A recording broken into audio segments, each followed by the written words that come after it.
A struggling waitress saved a kidnapped boy with nothing but a bottle and raw courage. The child wouldn't stop holding her hand, even when his father arrived. What she didn't realize, the father was a mafia boss who protects what his son loves.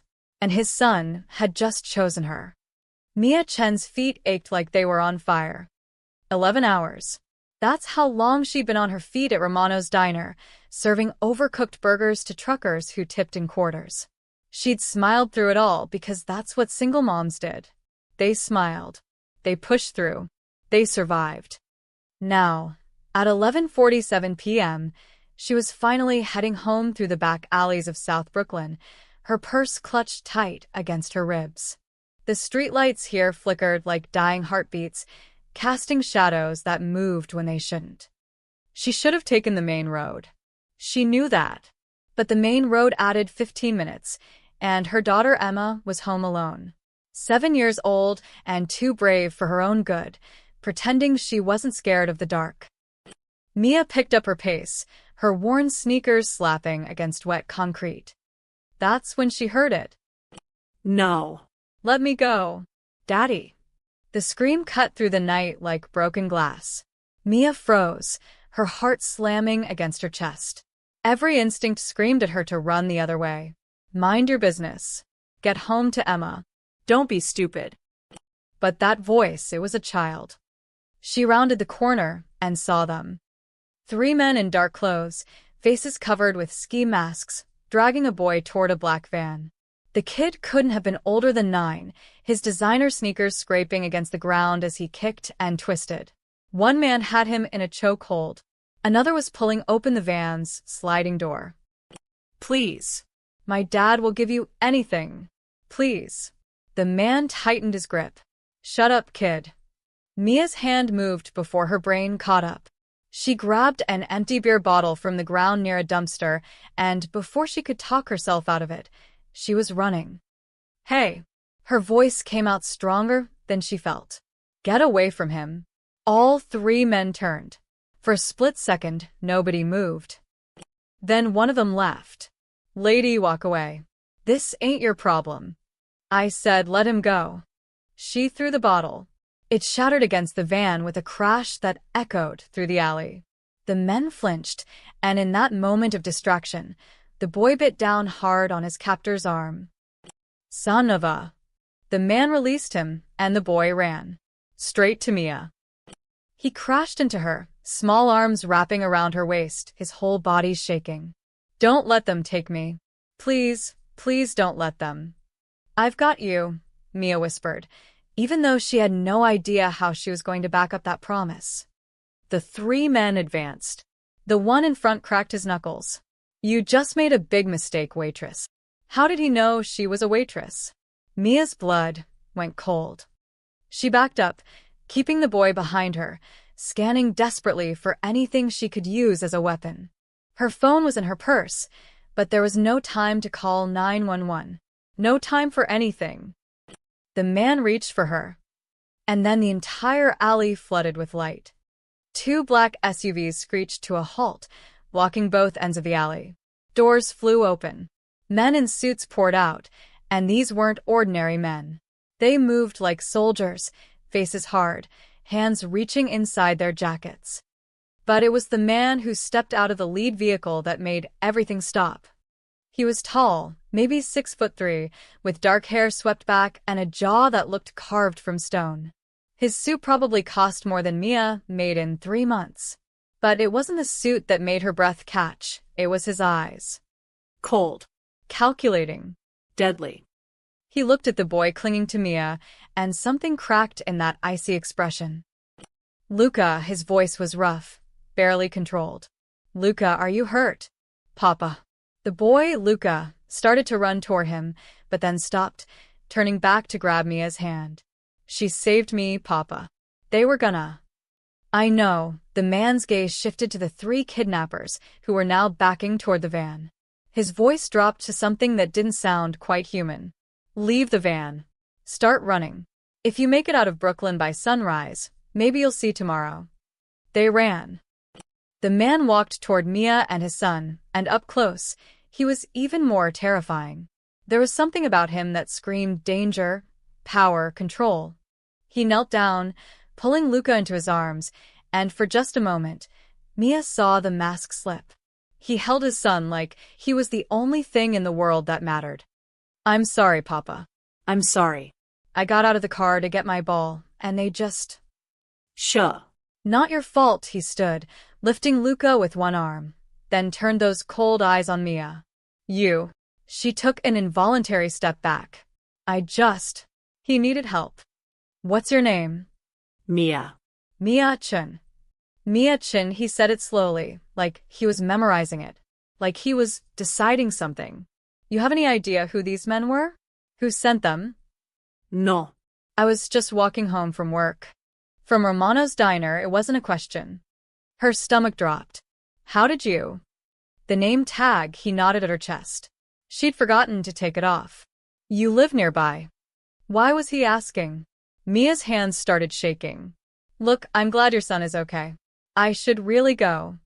"Papa, don't let her leave." Luca buried his face in his father's shoulder, but reached out a hand toward Mia. "She's nice. She's safe." The man's jaw tightened.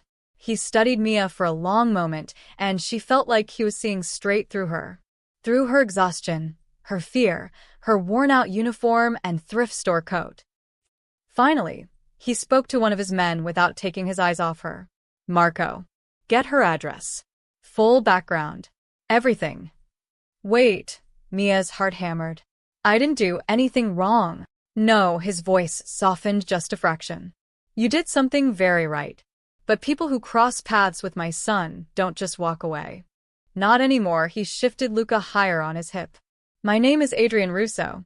And whether you know it or not, Mia-chan, you just became part of something you can't unsee." He turned toward his SUV, then paused. "Someone will contact you tomorrow. Don't run. Don't talk to police. Don't do anything stupid." "But I need to get home to my daughter." He stopped. Slowly turned back. "You have a daughter?" Mia nodded, hating how her voice shook. "She's 7. She's home alone. I need to." Adrian's expression shifted, just slightly. He nodded once to another one of his men. "Take her home. Make sure she gets inside safely. Watch the building tonight." "That's not necessary."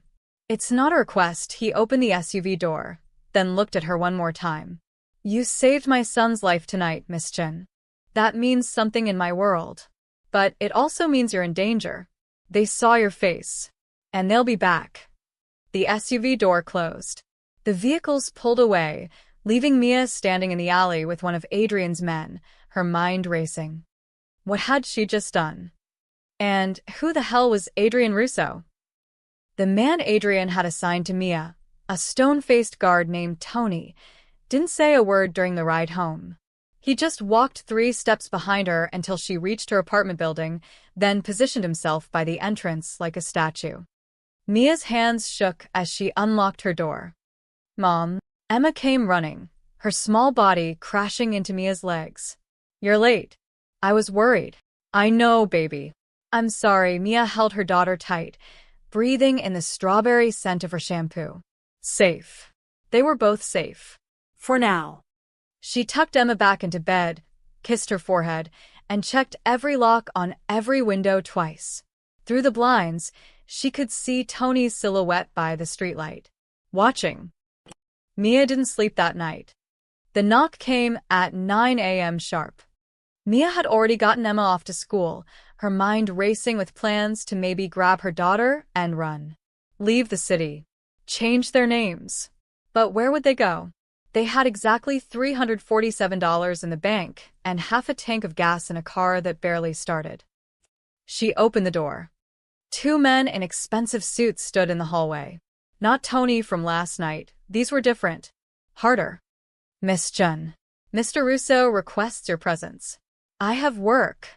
"Not anymore." The taller one, bald, with a scar across his eyebrow, handed her a phone. "Call Romano's. You've been given 2 weeks paid leave." Mr. Russo's generosity. Mia's stomach twisted. "I don't want his generosity. I want to be left alone."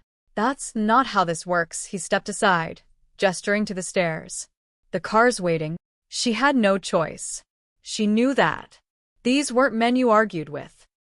The drive took 40 minutes, leaving Brooklyn behind for the manicured lawns and iron gates of a neighborhood Mia had only seen in movies. The mansion, because there was no other word for it, sat behind 12-foot walls, with security cameras tracking their approach. Inside, everything screamed money. Marble floors, crystal chandeliers, oil paintings that probably cost more than Mia would earn in her lifetime. A woman in a crisp black dress led her through hallways until they reached a study. Dark wood, floor-to-ceiling bookshelves, a massive desk where Adrian Russo sat, reading something on his laptop. He didn't look up. Seat. Mia remained standing. What do you want from me? Now he looked up, one eyebrow raised. Brave. Or stupid. Haven't decided which yet. He closed the laptop, leaning back in his leather chair. Tell me exactly what you saw last night. Every detail. I already told you. Tell me again. So she did. The alley. The men. The van. He listened without interrupting, his fingers steepled under his chin, those cold eyes never leaving her face. When she finished, he was quiet for a long moment. You're not lying, he said it like a fact, not an opinion. But that makes you either incredibly unlucky or incredibly convenient. I don't understand. Someone tried to kidnap my son. Hours after I had a meeting with the Benettis. The same night you, a random waitress, happened to walk by and play hero. His voice was soft, dangerous. You see why I have questions. Mia's blood went ice cold. You think I was part of it. I think coincidences don't exist in my world. Then your world is paranoid. She snapped before she could stop herself. I work 11-hour shifts 6 days a week to keep my daughter fed. I've got $347 in the bank and a car that makes dying noises. You really think someone like me is clever enough to set up whatever you're talking about? Something flickered in Adrian's expression. Not quite softening, but reconsidering. Before he could respond, the door burst open. Papa. Luca ran in, still in his pajamas, face lighting up when he saw Mia. You brought her back. Luca, I told you to stay upstairs. But the boy was already across the room, grabbing Mia's hand. Did they hurt you? Papa said they might come after you too, because you helped me. Mia knelt down to his level, her anger at Adrian momentarily forgotten. I'm okay, sweetie. Are you? I had nightmares, his voice dropped to a whisper. But then I remembered you hit that man with the bottle, and I felt braver. Adrian stood, moving around his desk. Luca. She's nice, Papa. Like Mama used to be, the boy's eyes welled up. Before she left, the room went completely still. Adrian's jaw clenched, so tight Mia heard it. He placed a hand on his son's shoulder. Go find Marcus. He's supposed to be watching you. But now, Luca. The boy's lower lip trembled, but he obeyed, casting one last look at Mia before leaving. Adrian poured himself a drink from a crystal decanter. Whiskey, amber and expensive. He downed it in one swallow. My wife left 3 years ago, he said, his back to Mia. Couldn't handle this life. Couldn't handle what I am. He turned, and there was something raw in his eyes now. Luca hasn't trusted anyone since. Barely talks to the nannies. Barely talks to me half the time. I'm sorry. But he trusts you. Adrian moved closer, and Mia fought the urge to step back. In one night, you became the first person in 3 years he's reached out to. That means something. Mr. Russo. It also makes you valuable. And in my world, valuable things are either protected or eliminated. He studied her face. I need to decide which you are. A door opened behind them, and an older man entered, silver-haired, cold-eyed, wearing a suit that probably cost more than Mia's rent. He glanced at Mia, then at Adrian. Boss. We need to talk. Privately. Adrian nodded slowly, never taking his eyes off Mia. Marco will take you to the sitting room. Don't leave the house. I need to pick up my daughter from school. Already handled. She'll be brought here. With security. You can't just. I can. And I did. His voice softened just a fraction. You're not a prisoner, Miss Chen. But you're not safe out there either. Not anymore. He walked out with a silver-haired man, leaving Mia alone in a study that cost more than everything she'd ever owned. She'd saved a child's life. Why did it feel like she'd just signed away her own? The sitting room was bigger than Mia's entire apartment.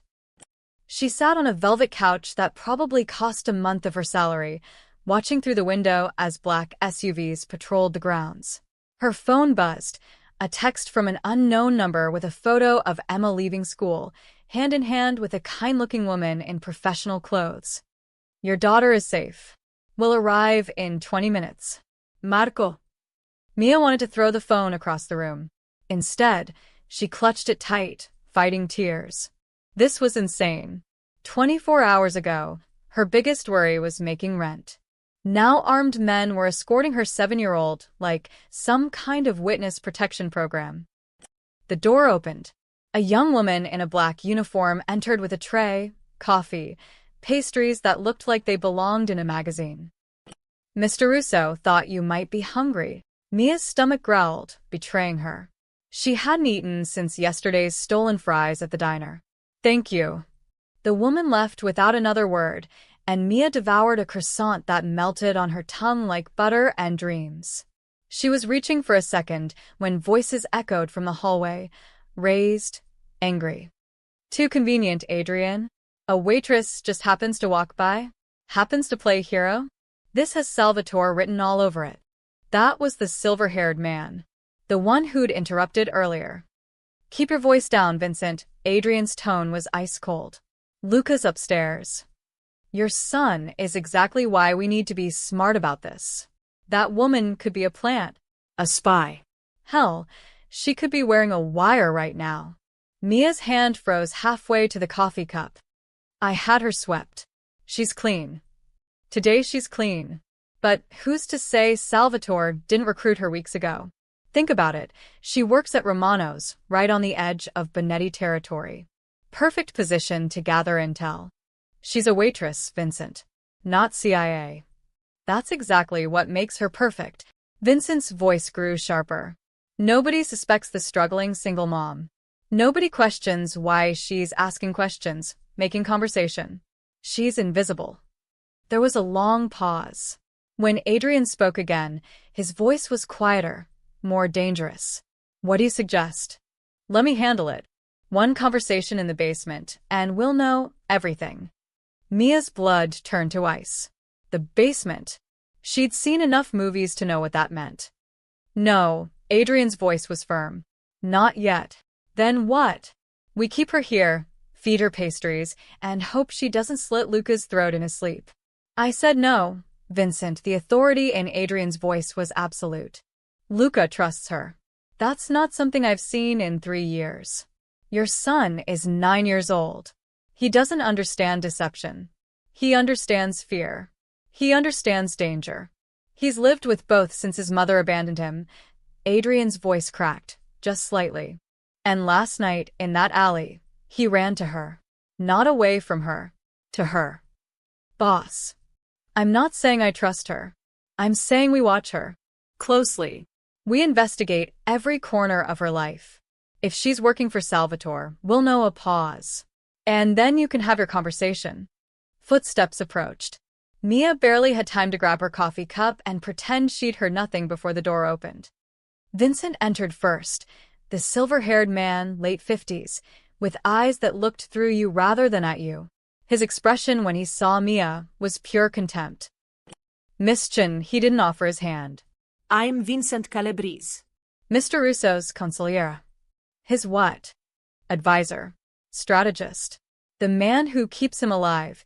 Vincent circled her slowly, like a shark. Tell me, Miss Chen. How long have you worked at Romano's diner? 2 years. And, before that, a dry cleaner in Queens. Before that, a grocery store in... Yes. Minimum wage jobs, struggling to survive, single mother working herself to death. Vincent waved dismissively. Very sympathetic. Very convenient. Adrian entered, positioning himself by the fireplace. Watching. I don't understand what you're Do you know who Salvatore Benetti is? Vincent interrupted. Mia shook her head. What about the Russo family? Ever heard that name before last night? No. You expect us to believe you just stumbled into that alley? Pure chance. I was walking home from work. Mia stood, her fear converting to anger. I take that route every night because it saves 15 minutes, and 15 minutes matters when your kid is home alone. I heard a child screaming, and I helped. That's it.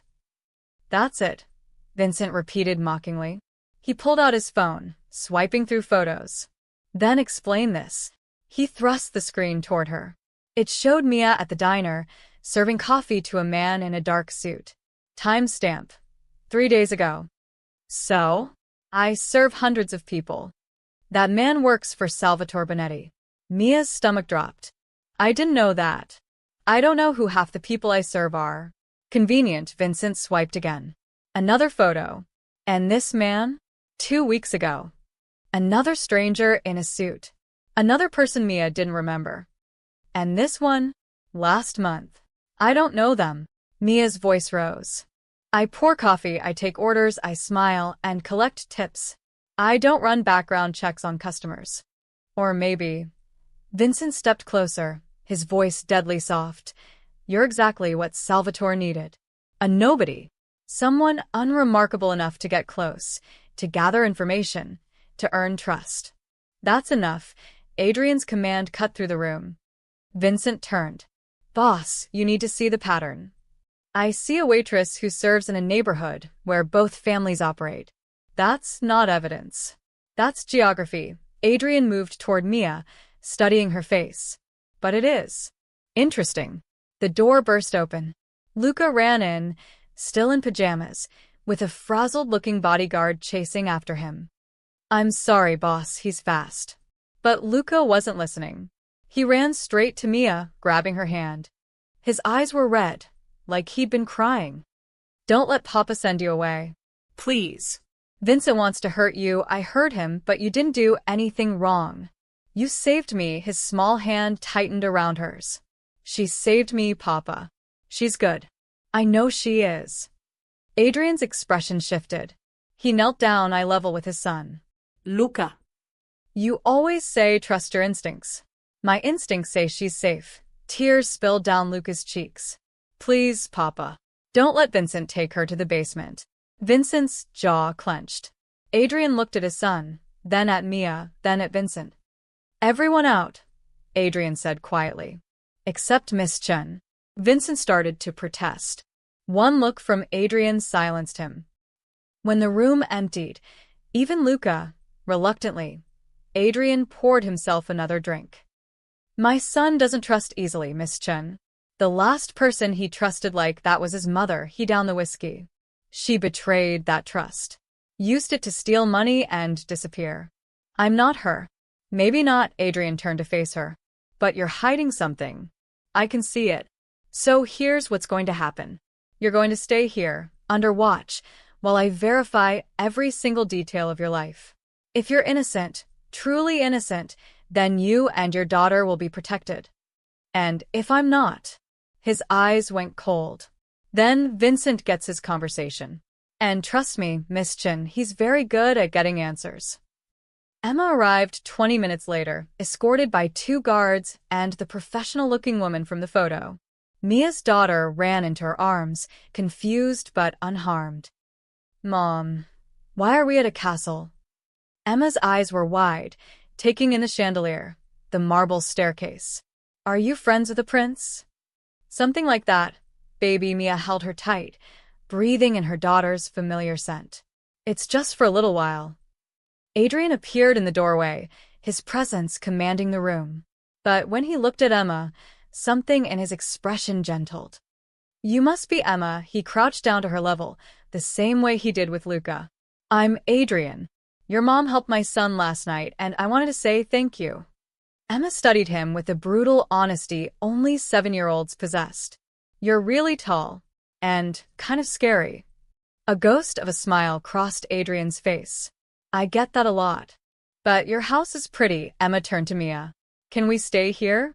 It's way better than our apartment. Before Mia could answer, Luca appeared on the staircase, peeking through the railings. Emma spotted him immediately. I'm Emma. Luca hesitated, then slowly descended the stairs. I'm Luca. This is my house. It's a really cool house. Wanna show me? And just like that, with the easy friendship only children could manage, Emma grabbed Luca's hand and the two disappeared up the stairs, chattering about video games and favorite colors. Adrian watched them go, something unreadable in his expression. She's very friendly. She doesn't know how to be anything else. Mia's voice was tight. How long are you planning to keep us here? As long as it takes.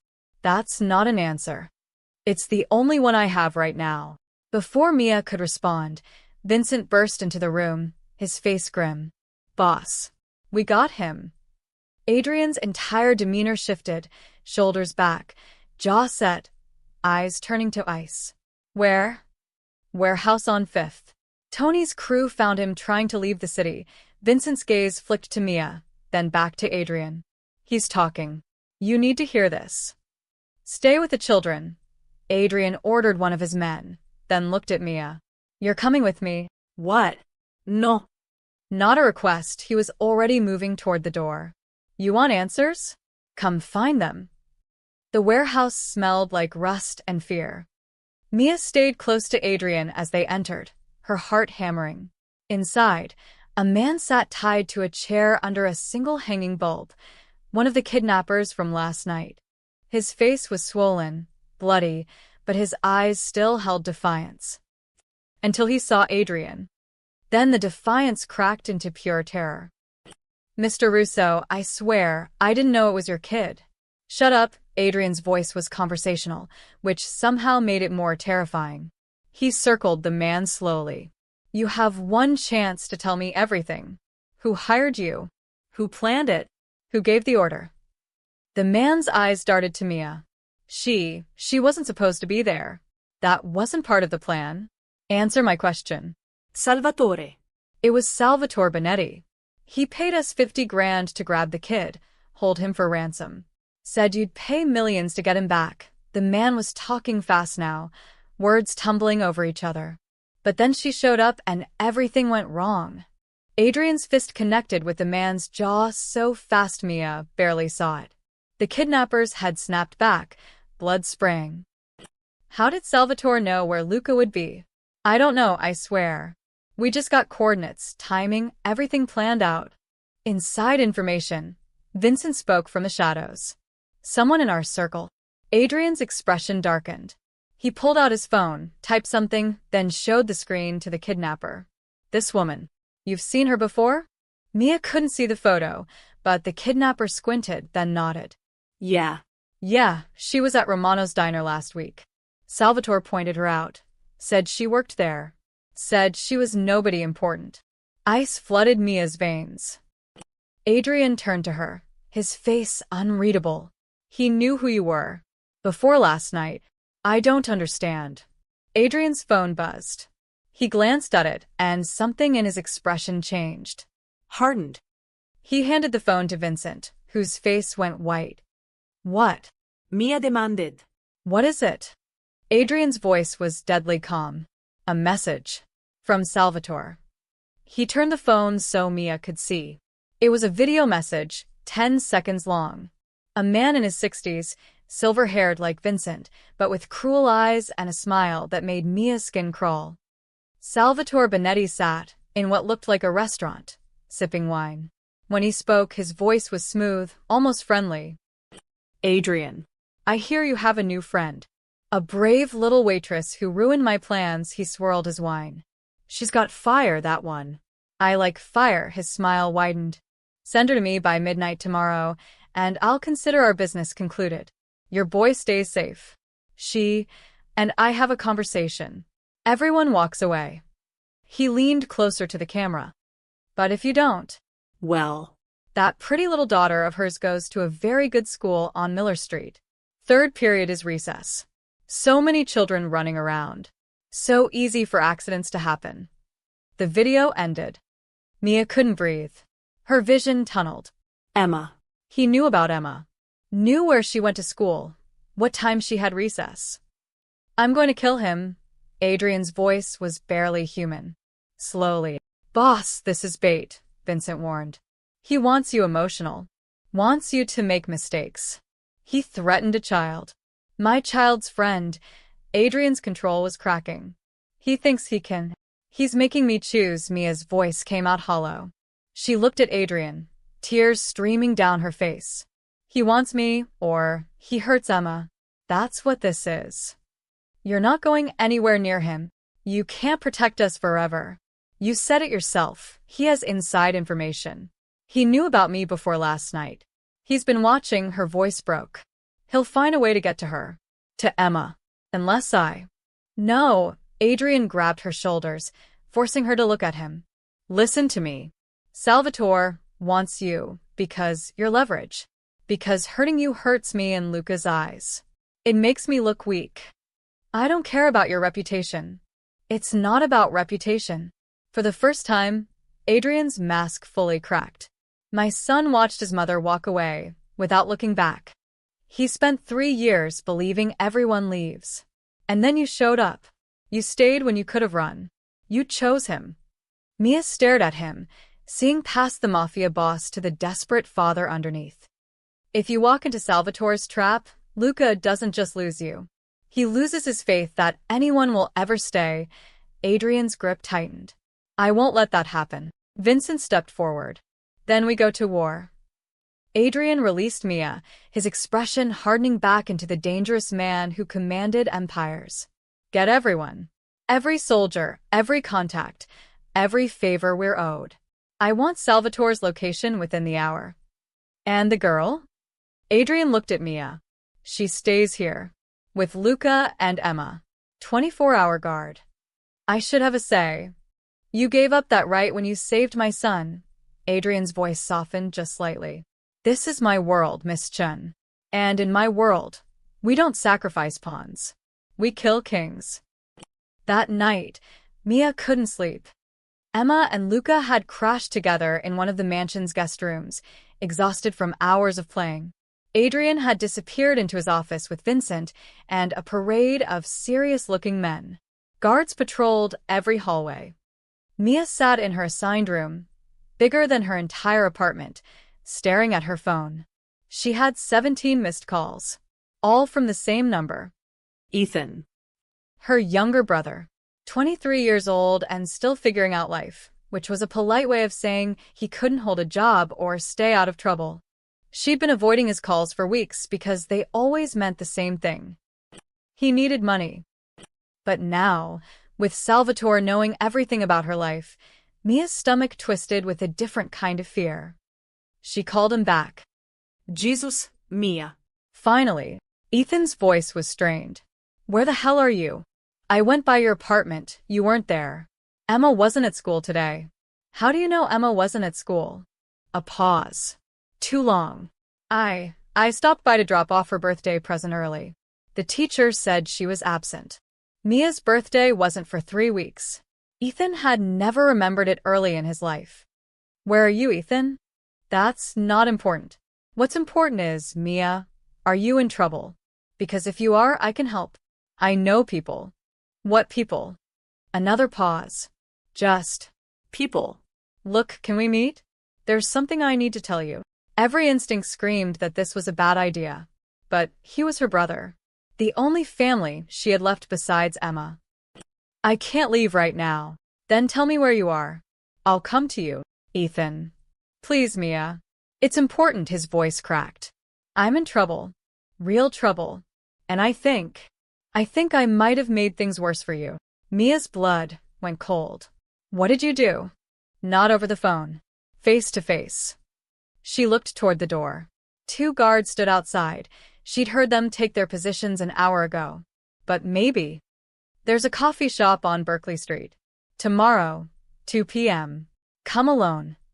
Mia, I don't think. Alone, Ethan. Or I'm not coming. She hung up before he could argue. Getting out the next day was easier than expected. Adrian was in meetings all morning. Vincent had mentioned something about tracking Salvatore's money. The guards were focused on external threats. Nobody expected Mia to sneak out. She told Emma she was going to get her favorite snacks, kissed her daughter's forehead, and slipped out through the kitchen entrance while the cook was in the pantry. The coffee shop was 20 minutes away by cab. Ethan was already there, sitting in the back corner, looking like he hadn't slept in days. His leg bounced nervously. When he saw Mia, relief and guilt warred across his face. "You came." Talk fast. "I don't have much time." Mia slid into the booth across from him. Ethan ran his hands through his hair. "I messed up. Bad." "Gambling again?" "How did you?" He stopped, laughing bitterly. "Of course you know. You always know." He pulled out his phone, showed her a number. $47,000. "I owe this to some guys. Serious guys. The kind who break kneecaps first and ask questions later." Mia's heart sank. "Ethan, where the hell did you get that kind of money to gamble?" "I thought I could win it back. I had a system." "Systems don't work. How many times do we have to?" She stopped, forcing herself to breathe. Okay. We'll figure this out. I can pick up extra shifts, maybe get a loan." "Mia, it's already handled." She froze. "What?" "Someone paid it off. The whole thing. Yesterday morning." Ethan wouldn't meet her eyes. He just showed up. Said he'd heard I was Mia Chen's brother. Said family was important. Paid everything just like that. The world tilted. Who? "I don't know his name. Older guy, expensive suit, silver hair." "Salvatore." Mia's whisper was barely audible. "He didn't tell me his name. He just said he was a businessman who appreciated family loyalty." Ethan finally looked at her, and there was something desperate in his eyes. "He asked about you." "Just casual questions. Where you worked, how often we talked, if you'd mentioned meeting anyone new." "And you told him it wasn't a question." "I didn't know. I thought he was just making conversation. He seemed nice, Mia. He bought me lunch. Treated me like I mattered." Ethan's voice cracked. "Nobody's done that since Dad died. Their father had passed 6 years ago. Heart attack. Left them with nothing but debt and memories." "What else did you tell him?" "Nothing. I swear. Just that you worked hard, that you had Emma, that you were always helping people even when you couldn't afford to help yourself." He reached across the table, grabbing her hand. "But Mia, there's more." "Of course there was. He called me yesterday, after you disappeared. Asked if I knew where you were." Ethan's grip tightened. "I said no, but he didn't believe me. He said you'd gotten yourself mixed up with dangerous people, that you might need protection." "Protection?" Mia wanted to laugh. Or scream. From him. "He offered me money. A lot of money. Said all I had to do was keep him updated on where you were, who you were with, what you were doing." Ethan's eyes pleaded with her. "I said no, Mia. I swear I said no. But he just smiled and said the offer stood whenever I changed my mind." "Ethan, you need to stay away from him." "There's something else." He pulled out an envelope from his jacket, sliding it across the table. "This was slipped under my apartment door this morning." Mia opened it. Inside was a photo, her and Emma leaving the mansion that morning, clear as day. On the back, written in elegant script. "Family is everything. Your sister understands this now. When you're ready to help her, call me. S." Below it was a phone number. "He's watching you," Ethan whispered. "Watching both of us." "Mia, what the hell did you do?" Before she could answer, her phone buzzed. A text from an unknown number. "Leaving without permission? Reckless. Bring your brother. We need to talk." Mia's stomach dropped. Adrian knew. She looked up at Ethan, seeing him clearly for the first time. Her baby brother. Always in trouble. Always needing rescue. And now he was caught in something that could get them all killed. "Come with me," she said quietly. "Where?" "Somewhere safe. Or, at least safer than here." "Mia, you're scaring me." "Good. "You should be scared." She stood, grabbing his arm. "Because we're in the middle of a war, and Salvatore just made you a soldier whether you want to be or not." They left the coffee shop together, not seeing the car parked across the street. Inside, a man lowered his camera and dialed a number. Boss. She met with the brother. They're heading back together now. On the other end, Salvatore Benetti smiled. Perfect. Keep watching. And make sure Adrian knows about their little meeting. Let's see how much he trusts his new pet now. The pieces were moving exactly as planned. The SUV was waiting outside the coffee shop when Mia and Ethan stepped onto the sidewalk. Not Adrian's sleek black vehicles. This one was navy blue, windows tinted so dark they looked like mirrors. The back door opened, and a man in an expensive suit stepped out, not threatening, just present. Miss Jen. Mr. Benetti would like a word. Mia's hand tightened on Ethan's arm. I'm not going anywhere with. It's not a request. The man's smile was polite, but his eyes were cold. Your brother's debt may be paid, but interest accrues. Surely you understand how these things work. Mia. Ethan's voice shook. What's he talking about? Two more men emerged from the car. Not pointing guns, not making threats. They didn't have to. The message was clear. Just me, Mia said. My brother goes home. Of course. Mr. Benetti is a reasonable man. The suited man gestured to the open door. After you. Mia looked at Ethan, memorizing his face in case this was the last time. Go back to your apartment. Lock the door. Don't open it for anyone except me. Mia. Go. He went, casting frightened glances back as he hurried down the street. Mia climbed into the SUV, her heart hammering against her ribs. The drive took 15 minutes, ending at an Italian restaurant in a neighborhood Mia didn't recognize. Expensive cars lined the street. Even in daylight, the place radiated power. Inside, it was empty except for one table. Salvatore Benetti sat like a king holding court, a glass of red wine in hand, a plate of untouched pasta before him. Up close, he was more distinguished than threatening, like a college professor or a successful lawyer. That somehow made him more terrifying. Miss Chen. Finally, he gestured to the chair across from him. Please sit. You must be hungry. I'm not. Sit-in. Humor an old man. The guards positioned themselves by the exits. Mia sat, her spine rigid. Salvatore studied her with eyes that saw too much. You're not what I expected. When my men described the woman who ruined a $50,000 operation with a beer bottle, I pictured someone. Harder. More jaded. He sipped his wine. But you're just a mother. A survivor. Someone trying to protect what's hers. What do you want? Direct. I appreciate that. He pushed the plate toward her. Carbonara. Best in the city. Please. It's getting cold. I don't want your food. No. You want your freedom. Your daughter's safety. Your brother's debts to stay paid. He leaned back, swirling his wine. You want Adrian Russo's protection without the cost of being owned by him. Am I close? Too close. Mia said nothing. You saved his son. A noble act. Genuinely heroic. Salvatore's voice was warm, almost fatherly. But nobility doesn't pay rent, Miss Chen. Heroism doesn't put food on the table or keep debt collectors away. You know this better than most. If you're trying to scare me, I'm trying to help you. He set down his wine glass. Adrian is using you. You see that, don't you? He doesn't care about you or your daughter. He cares about his son's emotional stability.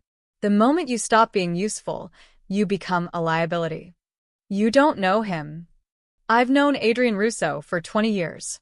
I watched him rise. Watched him destroy everyone who got in his way. Salvatore's voice softened. I also watched his wife leave. Do you know why she ran? Mia didn't answer. Because she finally understood what Adrian is. Not a man. Not a father. A monster who wears expensive suits and calls his violence protection. He leaned forward. She tried to take Luca with her. Adrian's men found her at the airport. She got on that plane alone, leaving her son behind because Adrian made it clear, stay, and watch your son grow up in hell. Leave, and at least the boy survives. You're lying. Am I? Ask Vincent. Ask any of Adrian's inner circle what happened to the last person who tried to leave with something he valued, Salvatore's eyes glinted. That wife is living in Austria now, under a new name, with a monthly payment to ensure her silence. She hasn't seen her son in 3 years. That's Adrian's version of mercy. Mia's hands trembled in her lap. Why are you telling me this? Because you have something I need. Information. Access. He pulled out a folder, sliding it across the table. Open it. She didn't want to, but her hands moved anyway. Inside were documents. Bank statements showing her negative balance. Emma's school tuition, past due. A notice of eviction dated 2 weeks ago that she'd hidden from her daughter. Medical bills from when Emma had pneumonia last year, still unpaid. Underneath those were different papers. Bank statements with her name, showing balances with zeros that made her dizzy. A deed to a house, small but real, with a yard. A college fund for Emma, already established. What is this? Your future. If you're smart, Salvatore folded his hands. I don't want to hurt you, Miss Chen. I want to help you. All you have to do is tell me what Adrian is planning. His meetings. His movements. Where he keeps Luca. You want me to betray him. I want you to survive. Salvatore's voice turned urgent, almost pleading. Adrian is going to war with me. You know this. And in war, there's collateral damage. People like you and Emma, you'll be the first casualties. Not because you matter to Adrian, but because you don't matter enough. He's protecting us. He's using you as bait. Don't you see? Salvatore's mask cracked slightly. I took Luca to draw Adrian out. But you're his new weakness. The moment I realized that, I knew. He'll sacrifice you to save his son. He'll trade your life for Luca's without hesitation. Mia esse trot tightened. And you wouldn't. I would give you a choice. Isn't that worth something? He tapped the folder. This life, safety, security, freedom, it's yours. Emma never has to know poverty again. Your brother's debts stay buried. And all you have to do is feed me information. Small things. Nothing that directly harms Luca. Just business intelligence. That's still betrayal. It's survival. Salvatore's voice dropped. And between you and me, Miss Chen, survival is the only morality that matters. Mia stared at the papers, at the life they represented. Everything she'd wanted for Emma, for herself. Everything that staying in Adrian's world would never give her. I need time to think. Of course, Salvatore smiled, genuinely pleased. But not too much time. Adrian's suspicions grow by the hour. Once Vincent convinces him you're a spy, and he will, your thinking time ends in a basement interrogation room. He stood, buttoning his jacket. My number is in that folder. When you're ready to make the smart choice, call me. Until then, he gestured to his men. They'll take you back. Consider this conversation our secret. For now. Mia was escorted back to the SUV, the folder burning in her hands. As they drove, her phone buzzed. Adrian, where are you? Her fingers hovered over the keys. One text could end this. Tell him about Salvatore's offer. Ask for protection. Trust him. But Salvatore's words echoed. He'll sacrifice you to save his son.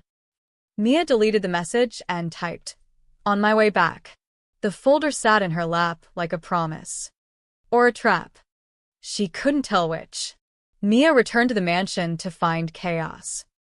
Guards rushed through hallways. Vincent barked orders into his phone. And in the middle of it all stood Adrian, jaw clenched, eyes blazing as he listened to a report from one of his men. He spotted Mia immediately. The temperature in the room dropped 10 degrees. My office. Now. She followed him, the folder from Salvatore hidden in her purse, burning like evidence. Inside his office, Adrian closed the door with controlled violence. Where were you? I told you. I went. Don't lie to me. His voice was deadly quiet. I had men watching the coffee shop. I know about your brother. I know you both left. And I know you didn't come straight back. He moved closer, crowding her space. What I don't know is where you went for 43 minutes. Mia's mind raced. Tell him. Just tell him about Salvatore's offer, about the threats. But then she remembered the folder. The house. The college fund. Emma's future. I needed air. Time to think. Think about what? About whether staying here is worth it. The words burst out before she could stop them. You're keeping me prisoner. My daughter thinks this is some kind of adventure, but it's not. We're trapped. And for what? Because your son likes me? Because I was stupid enough to help. Adrian's expression didn't change. You're lying. I'm tired. Mia's voice cracked. I'm tired of men in suits telling me what to do, where to go, who to trust. I'm tired of being scared. I just want my normal life back. Your normal life? Adrian's laugh was bitter. 70-hour work weeks? Eviction notices? That's what you want back. Mia froze. How do you know about? I know everything about you, Miss Chen. Your debts. Your struggles. The fact that you've been robbing Peter to pay Paul for 2 years, his voice softened slightly. Is that really what you want? To go back to surviving instead of living? Before she could answer, a small voice came from the doorway. Papa, why are you yelling? They both turned. Luca stood there in his pajamas, holding a sketchbook to his chest, his eyes red-rimmed. Adrian's entire demeanor shifted. Luca, you should be in bed. I can't sleep. Luca's lower lip trembled. The nightmares keep coming back. Mia moved without thinking, kneeling to his level. What kind of nightmares, sweetie? The van. The men. But also, he looked at his father, then back to Mia. Other stuff. Adrian's jaw tightened. Luca. Can I show Miss Mia my drawings? Please, Papa. Something passed between father and son. A wordless conversation Mia couldn't interpret. Finally, Adrian nodded once, terse and reluctant. Luca grabbed Mia's hand, pulling her toward the sitting room. Adrian followed, silent as a shadow. The boy settled on the couch, opening his sketchbook with careful hands. The first drawing showed a stick-figure man in a suit, tall, commanding. Next to him, a smaller figure holding his hand. That's me and Papa, Luca whispered. When I was little, before Mama left. The next page showed 3 figures. The woman was drawn in bright colors, yellow dress, red lips, big smile. But there was something wrong with the picture. The woman's hand wasn't holding the boy's. It was reaching toward something off the page. Mama used to smile a lot. But Papa says she smiled even when she was sad. That's confusing. Luca traced the drawing with one finger. How do you know if someone's real smile or a pretend smile? Mia glanced at Adrian, who stood by the fireplace, face carved from stone. Sometimes, Mia said gently, people smile when they're sad because they don't want the people they love to worry. But that's lying. Not exactly. It's protecting. Luca flipped the page. This drawing was darker. The stick-figure man stood alone, surrounded by other figures, some with guns, some with angry faces. The small boy figure was off to the side, watching. Papa pretends he's not scared. But I know he is. Luca's voice dropped to barely a whisper. I hear him sometimes at night, walking the halls, checking my room, making sure I'm still there. Adrian's hands clenched into fists. He thinks the bad men will come back. Take me away. Make me disappear like Mama. Luca looked up at Mia with eyes too old for 9 years. Do you think they will? No, Mia's voice was fierce. Because your papa won't let them. And neither will I. Promise. The word hung in the air. A promise in this world meant something. It was a chain, a commitment that couldn't be broken without consequence. I promise. Luca's smile was small but genuine. He flipped to the next page, this one drawn recently, the lines still fresh. It showed 4 figures now. The tall man, the boy, and 2 new people. A woman with kind eyes and a little girl holding her hand. That's you and Emma. I added you yesterday. Luca touched the drawing. You're not scared of Papa. Everyone else is scared of him. Even Vincent. But you yell at him and tell him when he's being mean. Luca, Adrian's voice was strained. It's okay, Papa. I like that she's not scared. Luca looked at his father, then back to Mia. Mama was always scared. Of everything. Of the men with guns. Of the phone calls. Of you, Papa. The room went silent. She told me once, right before she left. She said, "Your father is a good man trapped in a monster's life." I didn't understand then. Luca's fingers tightened on his sketchbook. But I think I do now. You do monster things to keep me safe. Right, Papa? Adrian's control finally cracked. He crossed the room, sinking onto the couch beside his son, pulling him into a fierce embrace.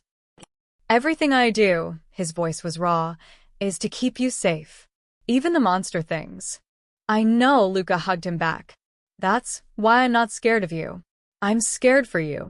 Mia watched them, her heart breaking and healing simultaneously. This wasn't a mafia boss and his heir. This was a father terrified of failing his son. A boy trying to understand a world too violent for childhood. When Adrian looked up, his eyes met Mia's, and for the first time, she saw past the ice, past the control, to the man underneath who was just as scared as she was. He trusts you, Adrian said quietly. In 3 years, you're the first person he's shown these drawings to. The first person he's talked to about his mother. Why me? Because you don't want anything from him. You're not here for power or money or connections. Adrian's voice caught. You just stayed. When you could have run, you stayed. Luca had fallen asleep against his father's chest, sketchbook sliding from his fingers. Adrian shifted carefully, lifting his son without waking him. I'll put him to bed. He paused at the doorway, looking back at Mia. About earlier. Your brother. I had him brought here. He's in the guest wing, under protection.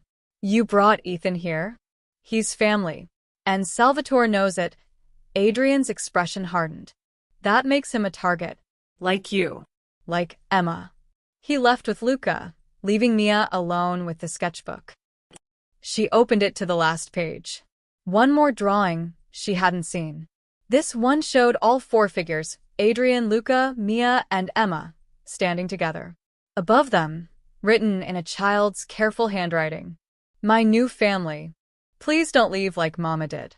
Mia's hands shook as she pulled out her phone. Salvatore's number stared back at her from the folder in her purse. One call. That's all it would take. Betray Adrian, take Salvatore's offer, secure Emma's future. But she just promised a 9-year-old boy she wouldn't leave. And unlike Luca's mother, Mia kept her promises. She deleted Salvatore's number. Whatever happened next, she was staying. The next morning, Mia woke to raised voices down the hall. She'd been given a room next to Emma's, with guards posted outside both doors. Her daughter was still sleeping, curled up with a stuffed bear one of Adrian's men had awkwardly gifted her. Mia slipped out, following the sounds of argument. Absolutely ridiculous, Adrian. She's a nobody. The voice was female, sharp with fury. Mia paused outside the partially open door to Adrian's office. Careful, Isabella. Adrian's voice was cold warning. Mia peered through the crack. A woman stood before Adrian's desk, tall, model-thin, wearing a dress that probably cost more than Mia's car. Her dark hair fell in perfect waves, her makeup flawless even at 7 a.m.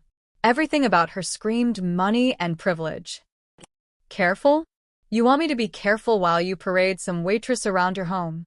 Isabella's perfectly manicured hand slammed on the desk. Do you have any idea how this looks? Your men are talking. Your associates are questioning your judgment. Let them talk. I won't be humiliated like this. Isabella's voice rose. We've had an arrangement for 2 years, Adrian. 2 years of discretion, of understanding your world. An arrangement. That's all it was. Adrian didn't even look up from the papers he was reading. You were company when I needed it. Don't mistake that for something more. The words were brutal. Isabella flinched like she'd been slapped. Is that all I am to you? Company.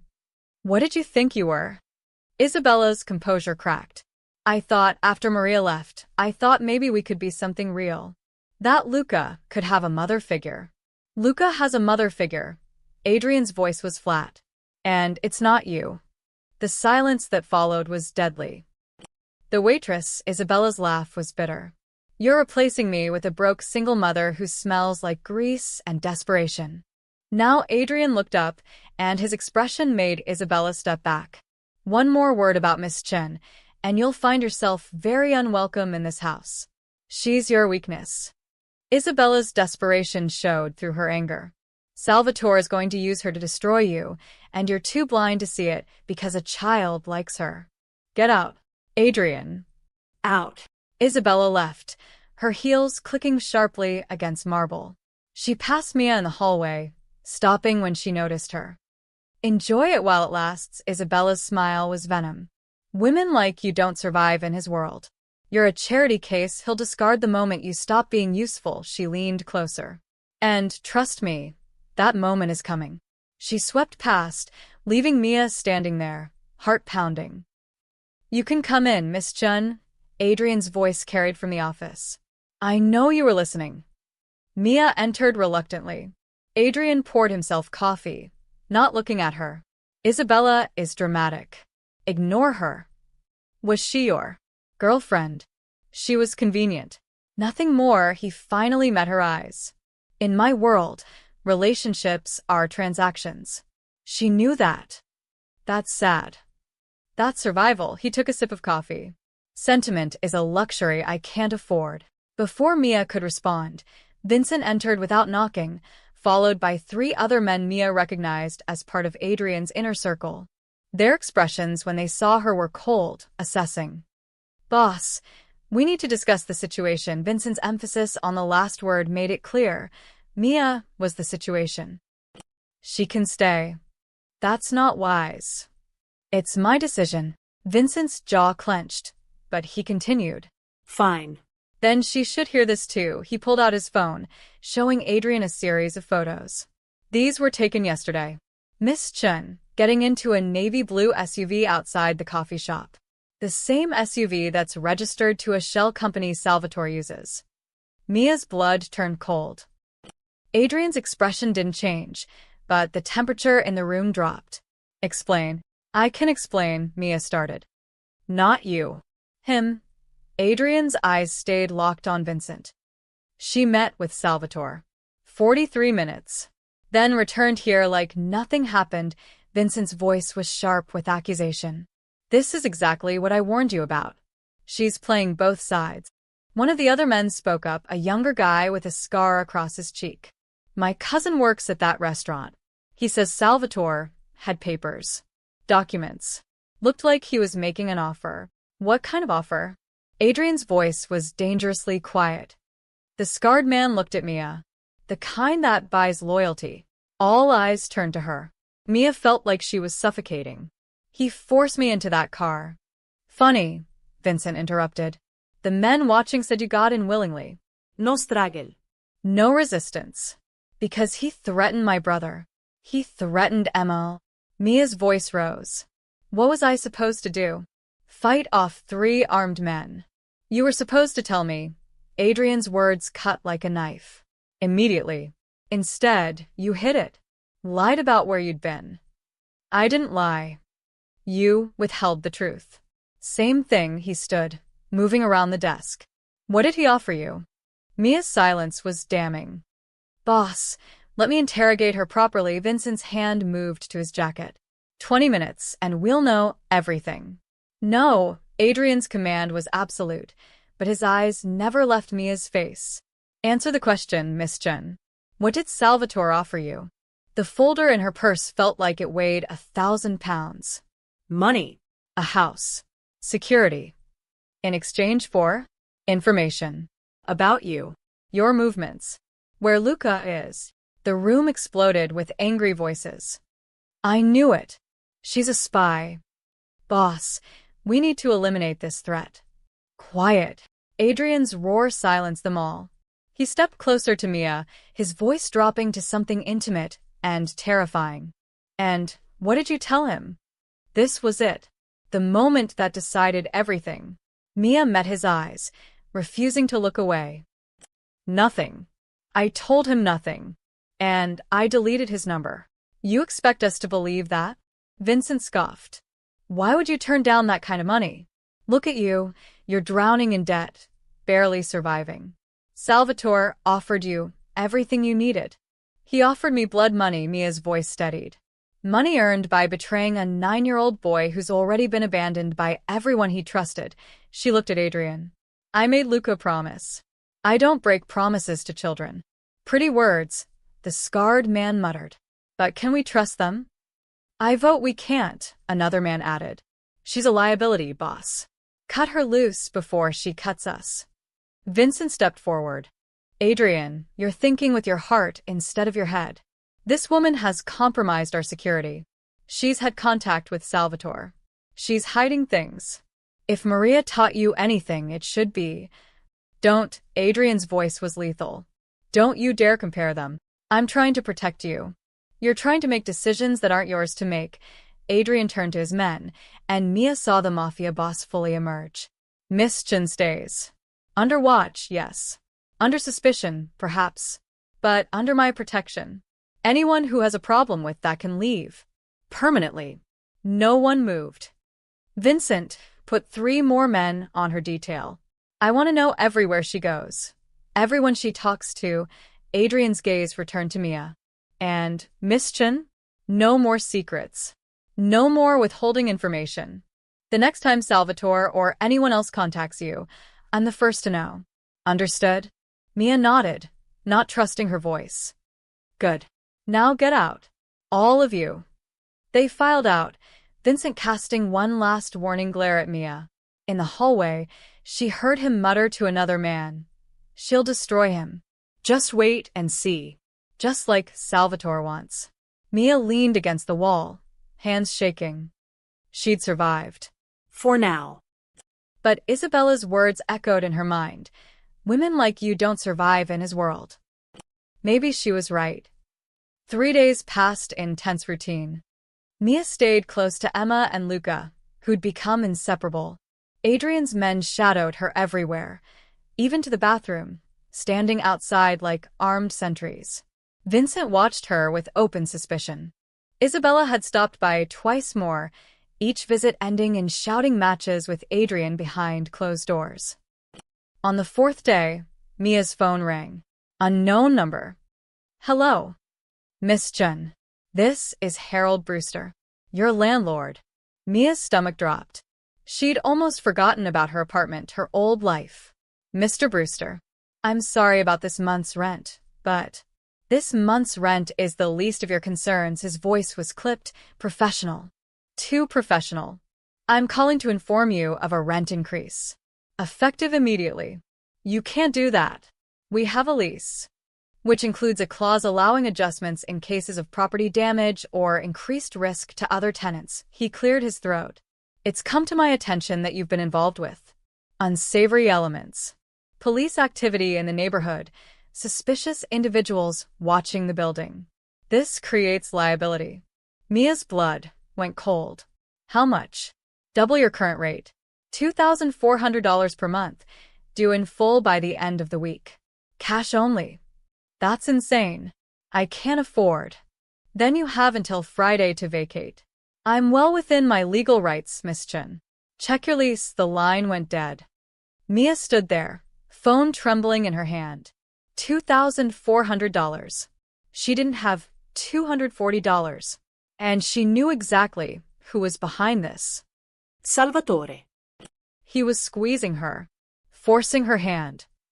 She found Adrian in his office, reviewing security footage with Vincent. Both men looked up when she entered. I need to leave. Adrian's expression didn't change. Excuse me? This was a mistake. All of it, the words tumbled out. My landlord just demanded double rent because of suspicious activity around my building. That's Salvatore, isn't it? He's targeting my home, my job, everything. And it's because I'm here. So you want to run? Vincent's voice stripped contempt. Predictable. I want to protect my daughter. Mia's voice rose. Every day I stay here, I put Emma in more danger. Salvatore isn't going to stop. He'll keep pushing until... Until what? Adrian stood, moving around his desk. Until you crawl to him? Take his offer? Feed him everything he wants to know. No. I'll leave the city. Change our names. Start over somewhere he can't find us. There is nowhere he can't find you. Adrian's voice was hard. The moment you walk out that door, you become a loose end. Someone who knows too much, seen too much. You think Salvatore lets loose ends live. I'll take that chance. Emma won't. The words stopped Mia cold. Adrian moved closer, and she saw something dangerous in his eyes. You want to know what happens to people who run from Salvatore? Last year, a man named Dominic testified against him. Witness protection, new identity, the whole package. Salvatore found him in 6 weeks. Dominic's wife and daughter died in a house fire. He got the message, surrendered himself. They found his body in the harbor. Mia felt sick. You're trying to scare me.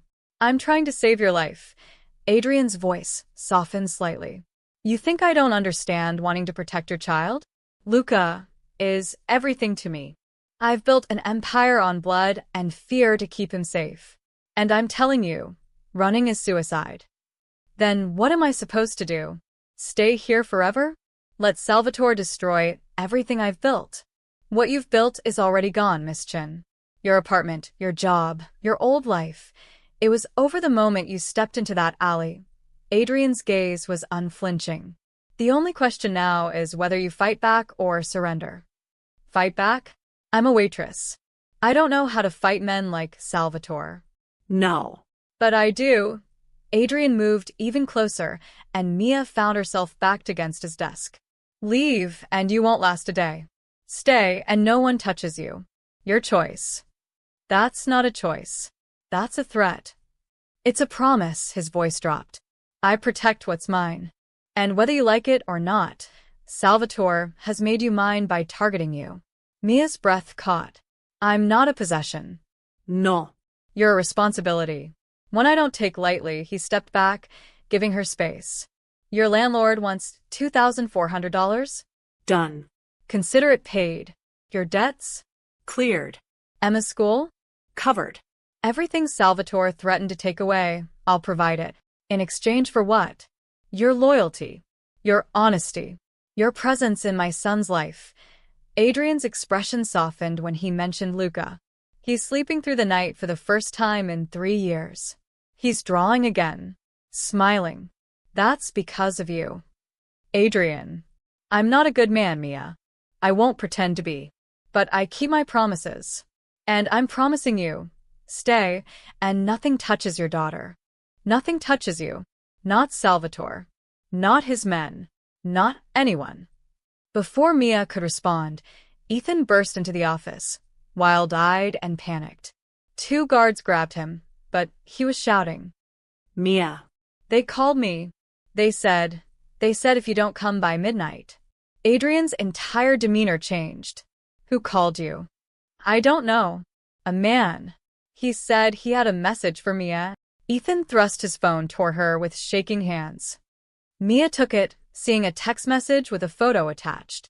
Her heart stopped. The photo showed the outside of Emma's school. Children playing at recess. Emma visible in the center, laughing with friends, completely unaware of the camera watching her. Below the photo. Time's running out, Miss Chin. Your brother made a poor choice once. Don't make the same mistake. Midnight tomorrow. Come alone. Or we start with the little girl. S. The phone slipped from Mia's fingers, clattering to the floor. What? Adrian demanded. What is it? But Mia couldn't speak. Couldn't breathe. Salvatore wasn't just threatening anymore. He was counting down. Vincent picked up the phone, read the message, and cursed. Boss, this is an ultimatum. He's forcing your hand. Adrian's expression turned to stone. He looked at Mia, at her terror-frozen face, and something in his eyes shifted. Get Emma. Now. Bring her here immediately. Triple the guards on the school until she's secured. His voice was command incarnate. And get Marco. Tell him to start tracking that phone number. Already on it, Vincent said, pulling out his own phone. Adrian grabbed Mia's shoulders, forcing her to look at him. Breathe. Emma is safe. I have men at that school right now. She won't be alone for a second. He's going to take her. No. He's not. Adrian's voice was absolute certainty. Because I'm going to end this. Tonight. How? By giving Salvatore exactly what he wants. A cold smile crossed Adrian's face. A meeting. Face to face. Winner takes all. Mia's eyes widened. That's suicide. No. Adrian released her, moving to his desk to pull out a gun from a drawer. That's war. And I always win my wars. Vincent shook his head. Boss, this is what he wants. He's baiting you. Let him bait me. Set up the meet. Neutral ground. Tomorrow night. Adrian checked his gun with practiced ease. And Vincent? Bring everyone. If Salvatore wants a fight, we'll give him one he'll never forget. Mia watched as the mansion transformed from home to fortress. Men appeared from everywhere, armed, serious, moving with military precision. She'd tried to leave to protect Emma. Instead, she'd started a war. Emma arrived safely within the hour, confused but excited to be pulled from school early. Adrian's men had swept every corner of the building, checked every exit, created a convoy like she was the president. Mia held her daughter tight, breathing in her strawberry shampoo, trying to stop shaking.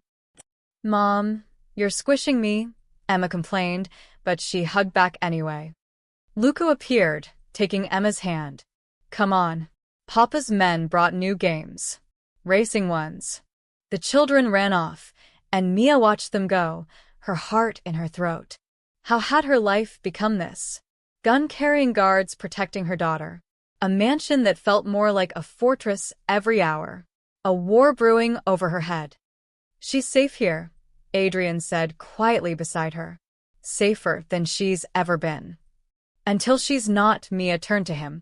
This meeting with Salvatore, it's a trap. You know it is. Of course it's a trap. Adrian's smile was cold. But so is mine. Vincent approached, phone in hand. Boss. Problem. What now? It's the brother. Ethan. He's gone.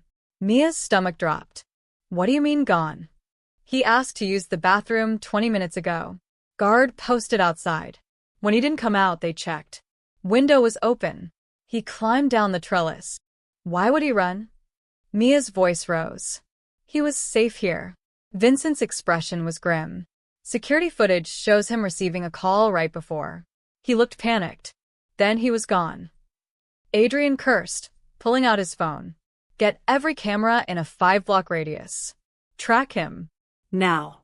But Mia knew. Deep in her gut, she knew. Salvatore has him.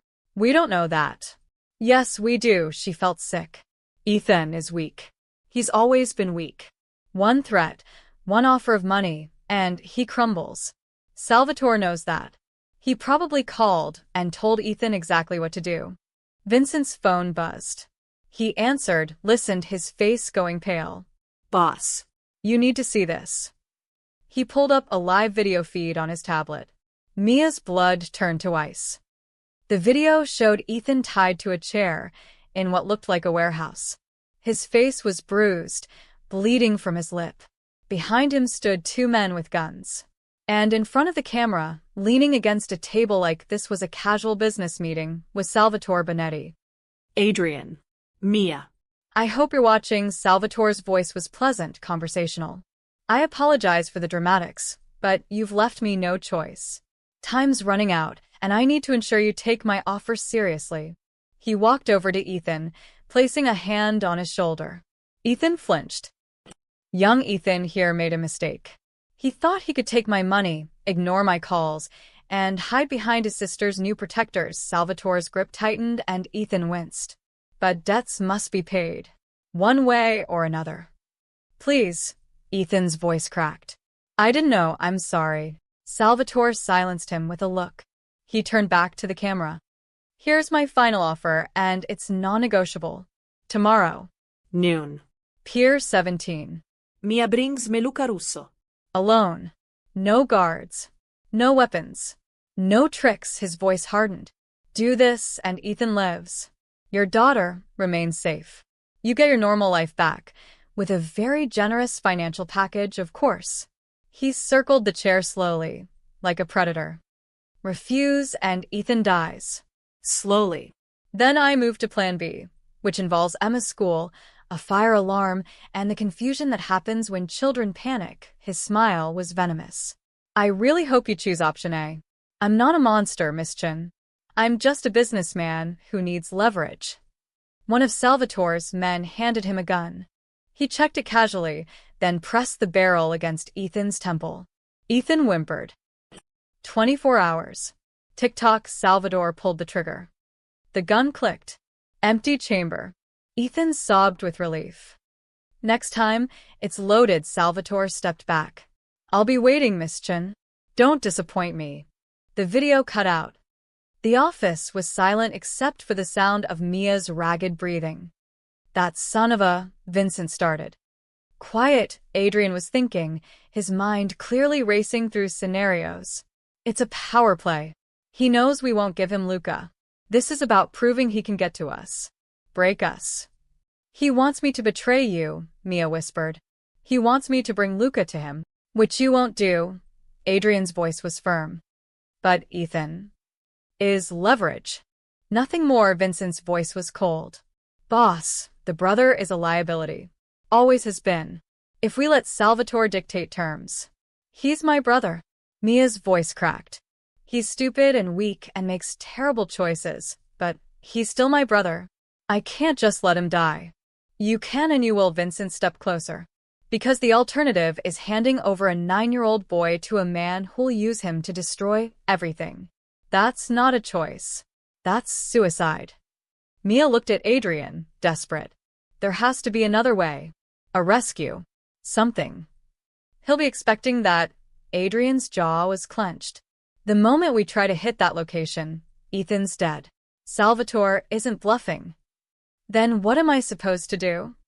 Tears streamed down Mia's face. Choose between my brother and Luca? That's not fair. Fair doesn't exist in this world. Adrian's voice softened slightly. But I can tell you this, if you hand Luca over, Salvatore wins everything. He'll have leverage over me forever. He'll kill your brother anyway because loose ends. And Emma becomes his next target the moment you're no longer useful. How do you know? Because that's what I would do. Adrian's honesty was brutal. Salvatore isn't offering you freedom, Mia. He's offering you a slower death. Mia sank into a chair, head in her hands. I can't do this. I can't make this choice. From the doorway, a small voice spoke. You don't have to. They all turned. Luca stood there, still in his play clothes, face solemn and far too mature. Luca, go back upstairs, Adrian started. No. Papa, Luca walked into the office, his hands balled into fists. I heard everything. The bad man wants me to save Miss Mia's brother. That's not happening. Adrian moved toward his son. But it should. Luca's voice was steady despite his trembling hands. Miss Mia saved me. Now, it's my turn to save her family. Absolutely not. Adrian's voice was thunder. You're 9 years old. And I'm scared all the time, anyway. Luca's composure cracked. I'm scared you'll die. I'm scared the bad men will come back. I'm scared everyone I love will leave. Tears rolled down his cheeks. But Miss Mia didn't leave. She stayed even when it was dangerous. So I should stay too. For her. Mia knelt down, grabbing Luca's shoulders. Es with you. No. You're not responsible for this. But my brother is... The words were bitter in her mouth. This is Ethan's fault. His debts. His choices. Not yours. Then why do you look so sad? Luca's question was simple, devastating. If it's his fault, why are you crying? Because family was complicated. Because love didn't make sense. Because even when someone made terrible choices, you couldn't always let them die. Mia had no answer. Adrian pulled Luca into his arms, holding him tight. When he spoke, his voice was raw. You're not bait. Not ever. I'd burn the world before I let Salvatore touch you. Then what do we do, Papa? Adrian met Mia's eyes over his son's head. In that gaze was a question. An offer. A decision that would change everything. We go to war, Adrian said quietly. And this time, we don't play by Salvatore's rules. We write our own. Adrian's plan was insane. You're going to use me as bait, Mia said flatly, standing in his office at 3 a.m. while Vincent laid out weapons on the desk. Not bait. Bait implies we're letting you walk into danger alone. Adrian checked the clip on a handgun. You're going to the exchange. But you won't be alone. He said no guards. He'll get no visible guards. Vincent pointed to a map of Pier 17. We'll have 15 men positioned here, here, and here. Snipers on the rooftops. Exit routes covered. The moment you signal, we move. And if he searches me, Fain sa guair. you won't be wearing one. Adrian's eyes met hers. This only works if he thinks you've actually betrayed me. That you chose your brother over Luca. Mia esse stomach churn. You want me to lie to him. I want you to survive. Adrian moved closer. Salvatore expects you to bring Luca. When you show up alone and tell him you couldn't go through with it, he'll believe you. You're not a trained operative. You're a terrified mother. He'll see exactly what he expects to see. And then what? Then you tell him you need proof Ethan's alive before you give up anything. Stall him. Keep him talking. Adrian's voice was ice-cold strategy now. The moment you touch your ear, that's the signal. My men move in. Salvatore goes down. We get your brother. People are going to die. Yes, Adrian didn't sugarcoat it. Salvatore's people. Maybe some of mine. That's war. This is my fault. No, Adrian grabbed her hand, the gesture surprising them both. This is Salvatore's fault. He's the one who started this. Who threatened children. Who turned your brother into a weapon against you. His grip tightened. You saved my son. Now let me save your brother. Noon came too fast. Pier 17 was abandoned, the old warehouse district long forgotten by the city. Mia arrived in a black sedan, driven by one of Adrian's men who didn't speak. He let her out 2 blocks away. Walk straight. Don't look around. Act scared. She didn't have to act. The pier stretched before her, weathered wood creaking under her feet. In the distance she saw figures. Salvatore's men, weapons visible, forming a perimeter around a single car. And in front of the car, sitting in the same chair from the video, was Ethan. Mia's breath caught. He looked worse in person, bruised, exhausted, terrified, but alive. Salvatore stepped out of the shadows like he'd been waiting for a cue. He wore an expensive suit, completely out of place in the industrial decay. Miss Chen. Right on time, he smiled. Though I notice you're missing a certain 9-year-old boy. Mia stopped 15 feet away. I couldn't do it. Excuse me? I couldn't betray him. Luca. He trusts me, and Her voice cracked authentically. I tried. I got him to the car. But when he looked at me with those eyes, asking if we were going on an adventure, she wiped away real tears. I couldn't. Salvatore's expression hardened.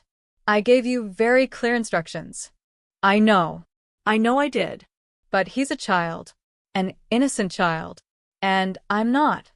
I'm not a monster. She took a step forward. But I came anyway. To negotiate. To find another way. There is no other way. Salvatore's voice turned cold. You failed. Which means... Wait. Mia's shout echoed across the pier. You want leverage over Adrian? Information? I can give you that. I've been living in his house.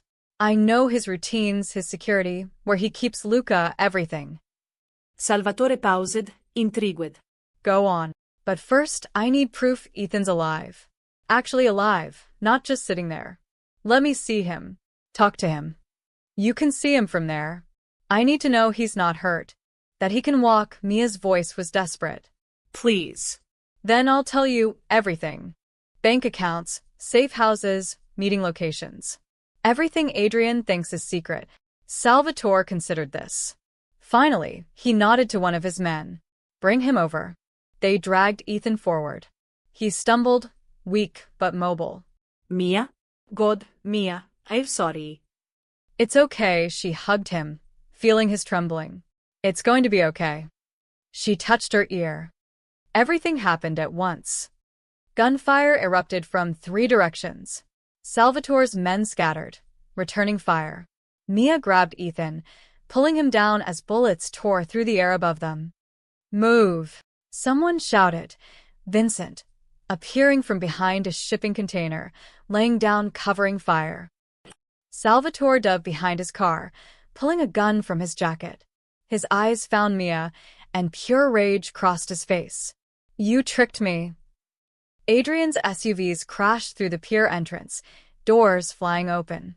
Armed men poured out, and suddenly the abandoned pier was a war zone. Mia dragged Ethan toward cover, but Salvatore was faster.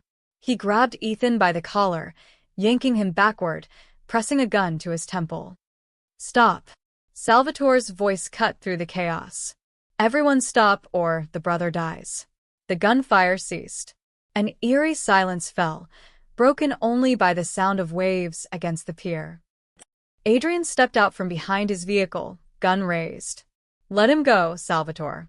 This is between us. Everything is between us. Salvatore's control was cracking. You took everything from me. My territory, my reputation, my power. And now you have her. He jerked his head toward Mia. Playing happy family while I lose everything. You lost because you're weak. Adrian's voice was death itself. You threaten children. Hide behind hostages. That's not power. That's desperation. Shut up. Salvatore pressed the gun harder against Ethan's temple. Ethan whimpered. I want safe passage. A car. Or I swear. A small figure darted from one of the SUVs.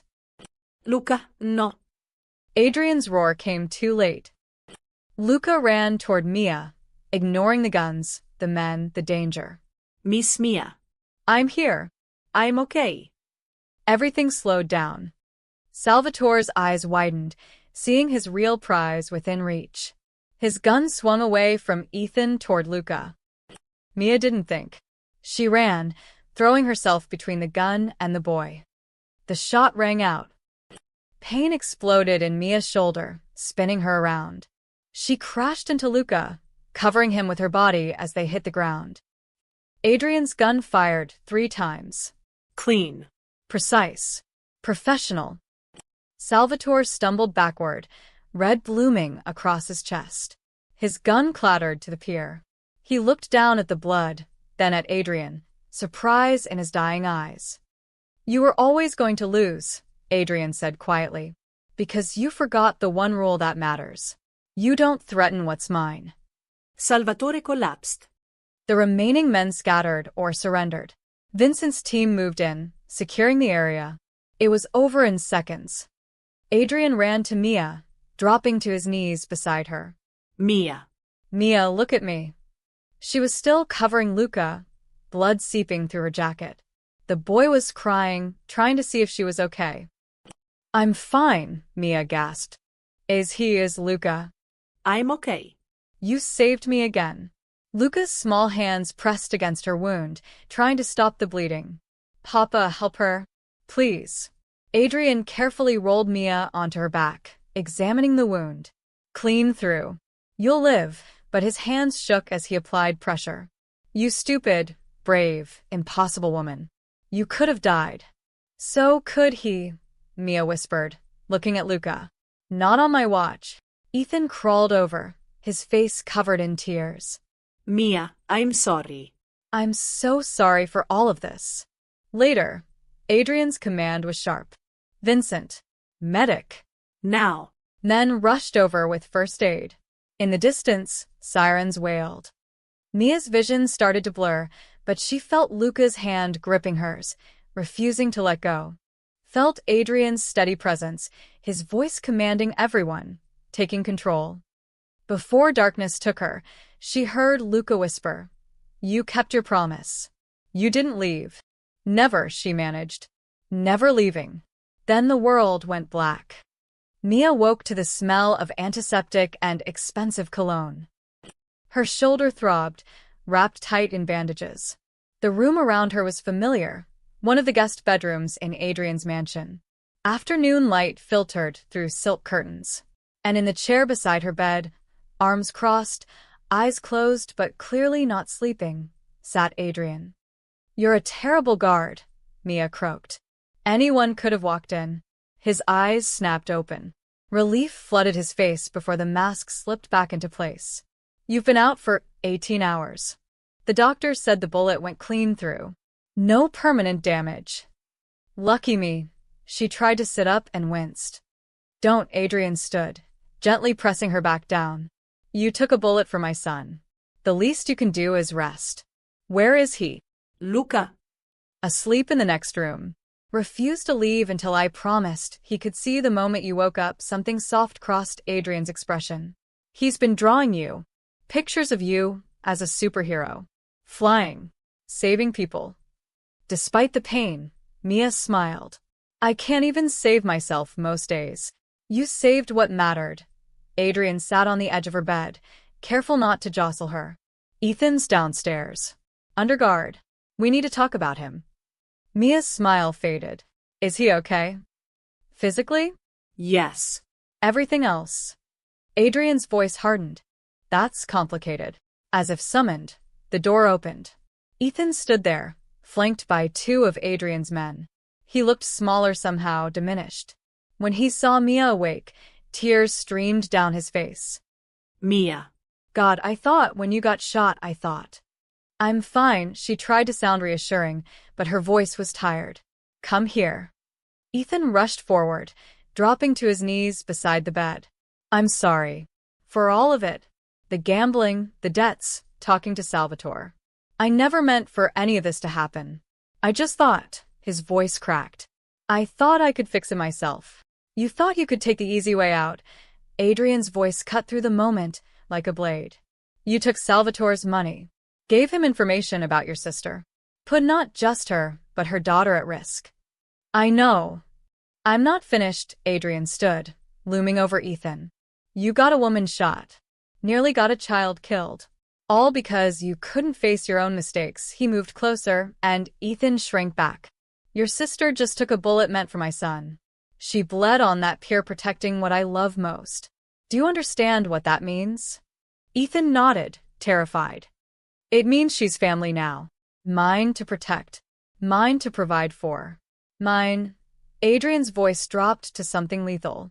And you're the liability that nearly destroyed her.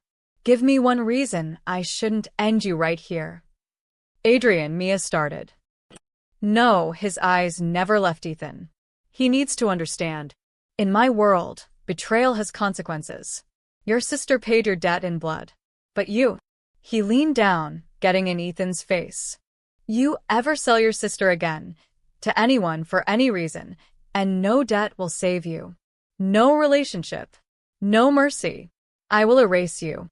Understand? Yes, Ethan's voice was barely a whisper. Yes, I understand. Good, Adrian straightened. You have two choices. Leave the city. Change your name. Start over somewhere I never have to see your face again. Or, he paused. You stay. Work for me. Legitimate business. You earn your keep, pay back every cent Salvatore gave you through honest labor, and you prove you're worth the sister who almost died for you. Ethan looked at Mia, desperate. What do you want me to do? Mia studied her brother, weak, flawed, but still family. I want you to grow up. To be the man Dad thought you could be. Her voice was firm despite her exhaustion. Stay or go, I don't care. But if you stay, you do exactly what Adrian says. No more shortcuts. No more gambling. No more stupid choices. I'll stay. Ethan grabbed her hand. I'll prove it. I swear. Adrian nodded to his men. Get him set up in the staff quarters. Find him work in the warehouse. He answers to Marco. Any problems, I hear about them immediately. As they led Ethan away, Mia exhaled. Thank you. For not killing him. Don't thank me. Thank the fact that you took a bullet. Adrian sat back down, and his mask cracked slightly. When I saw you go down, when I saw that blood, he stopped, jaw clenching. I've seen hundreds of people die. It never affected me. But watching you fall. I'm okay. You're reckless, but there was no heat in it. You chose us over blood. Threw yourself in front of a bullet for a child who isn't even yours. He feels like mine. The admission came easier than Mia expected. Both of them. Luca and Emma. They've become, she searched for the word. Everything. I know the feeling. Adrian's hand covered hers carefully. You asked me once what I wanted from you. Here's the truth. I want you to stay. Not as an obligation. Not as protection. But as family. Adrian. You chose us over blood, he repeated, and this time his voice was different. Vulnerable. Now you're ours. Luca's. Emma's. Mine, he met her eyes. If you'll have us. It wasn't a proposal. It was a claiming. A declaration. In his world, this was the closest thing to love. Fierce, possessive, absolute protection. Mia thought about her old life. The apartment she'd lost. The job that barely paid bills. The constant fear and exhaustion. Then she thought about Luca's drawings. Emma's laughter echoing through marble halls. The strange, broken family they'd become. Okay, she whispered. I'm yours. The door burst open. Luca ran in, Emma right behind him, both children's faces lighting up. You're awake. Luca scrambled onto the bed, careful of her shoulder. Papa said you were a hero, that you saved me again. We made you cards. Emma held up construction paper covered in glitter and crayon hearts. Mine has a picture of us as a family. See? That's you, me, Luca, and Mr. Adrian. Mia looked at the drawing, 4 stick figures holding hands in front of a house. A family. Not the family she'd planned, but the one she'd chosen. Adrian stood, making room for the children. But before he left, he leaned down, his lips brushing her temple in the softest gesture. Welcome home, Mia. And for the first time in years, Mia felt like she was. 3 months later, Ethan worked in Adrian's warehouse, slowly earning back respect. Emma and Luca attended the same private school, inseparable. Vincent still watched Mia with suspicion but had stopped suggesting basement interrogations. And Mia, she'd become something she never expected. Not Adrian's wife. Not exactly his partner. But the woman at his side. The one who challenged him. Protected his son. Brought warmth to a house built on blood and power. On quiet nights, after the children were asleep, she and Adrian would sit in his office. Sometimes they talked strategy. Sometimes they just existed in comfortable silence. Do you miss it? He asked once. Your old life. Mia thought about it honestly. I miss the simplicity, but not the fear. Not the struggle. Regrets. She looked at him, this dangerous, complicated man who'd become her strange anchor. Just one. What's that? I wish I'd found that alley sooner, she smiled. Could have saved us all a lot of trouble. Adrian's laugh was rare and genuine. He pulled her close, and Mia leaned into him, feeling safe in a way she never had before. She'd saved a Mafia boss's son from kidnappers. What he did next shocked the entire city. He made her family. And in his world, family was everything.